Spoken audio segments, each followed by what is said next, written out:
Assalamualaikum warahmatullahi wabarakatuh. Sebelumnya perkenalkan, nama saya Rizky Adi Pratama, NPM 1951 Di sini saya dari kelas G, Prodi Ekonomi Syariah, Fakultas BMI. Selanjutnya saya akan menjelaskan materi yang diambil dari mata kuliah metode penelitian. Terima kasih. Jadi poin penting dari paper ketika kita melakukan penelitian itu harus memiliki dasar yang kuat. Lalu semua harus ada alasannya mengapa judul ini dan lain-lain. Lalu judul abstrak jika di deskripsi itu 1 halaman, jika di paper 250-300 kata. Pendahuluan landasan dasar Al-Quran dan hadis isinya.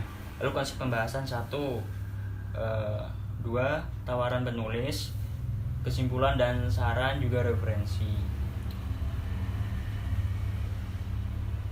Landasan dasar, konsep pembahasan etika perilaku kerja Islami, teori dan konsep-konsep dan pembahasan. Yang pertama yaitu ada worldview, konsep etika bisnis dalam etika perilaku kerja Islami. Lalu kajian teoritas implementasi etika perilaku kerja Islami. Dalam melakukan penelitian kita perlu mengikuti aturan dan kaidah yang berlaku agar hasil penelitian yang diperoleh dapat dikatakan valid.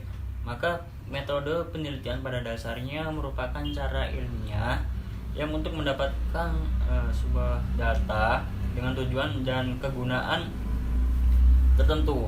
Jadi maksud dari cara ilmiah itu adalah bahwa kegiatan penelitian bersandar pada ciri-ciri keilmuan, yaitu rasional, sistematis, dan empiris.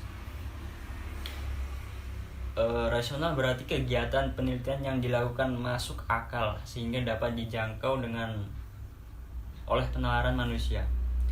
Empiris berarti cara atau langkah yang dilakukan dapat diamati oleh indera manusia sehingga orang lain pun dapat mengamati dan mengetahui cara atau langkah yang digunakan. Sistematis berarti proses yang digunakan dalam penelitian dan menggunakannya langkah-langkah tertentu yaitu yang bersifat logis. Data penelitian dihasilkan haruslah memiliki kriteria tertentu yaitu valid, reliable, objektif, dan dikatakan valid yaitu menunjukkan derajat ketepatan atau kesesuaian antara data yang sesungguhnya terjadi pada objek yang diteliti dengan data yang diperoleh oleh peneliti. Lalu untuk memperoleh data yang langsung valid dalam sebuah penelitian sering sulit dilakukan.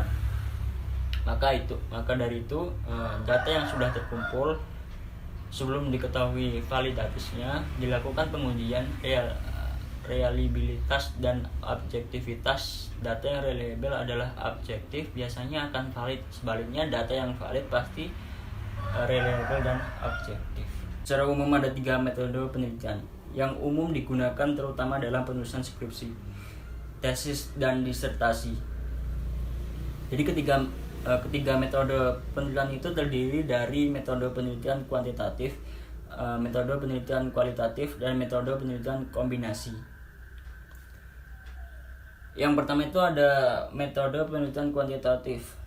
Jadi metode penelitian kuantitatif itu berlandaskan pada filsafat positivisme yang mana dipakai untuk meneliti pada populasi ataupun sampel tertentu. Pengumpulan data menggunakan alat ukur, yaitu instrumen penelitian analisa data bersifat kuantitatif atau statistik dengan tujuan untuk menguji dan membuktikan hipotesis yang telah dibuat atau ditetapkan. Secara umum, metode kuantitatif itu terdiri atas metode survei dan metode eksperimen. Metode penelitian survei itu adalah metode penelitian kuantitatif yang digunakan untuk mendapatkan data yang terjadi pada masa lampau atau saat ini.